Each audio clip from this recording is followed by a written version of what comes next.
एसटीने एकाला उडवले. चालक मद्यप्राशन करून असल्याचा आरोप. देऊळघाट. राज्य परिवहन महामंडळाच्या एसटी बसेस चालकांना झाले तरी काय? काही दारुडे चालक नागरिकांच्या जीवावर उठलेत. आज देऊळघाट येथे अपघाताची घटना समोर येत आहे. या घटनेत एसटी बसने एका व्यक्तीला जोरदार धडक दिली. तो गंभीर जखमी झाला आहे. MH40N 9810 क्रमांकाची बस भरधाव वेगात देऊळघाट मार्गे जात होती. दरम्यान चालकाने निष्काळजीपणे व भरधाव वेगात बस चालवून एका व्यक्तीला जोरदार धडक दिली. या अपघातात सदर व्यक्ती गंभीर झाला आहे.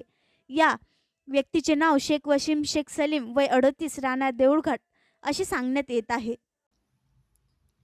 आणखी नवीन व्हिडिओ पाहण्यासाठी आमच्या देशमुख एक्सप्रेस न्यूज चॅनलला सबस्क्राईब करा, लाईक करा आणि शेअर करा.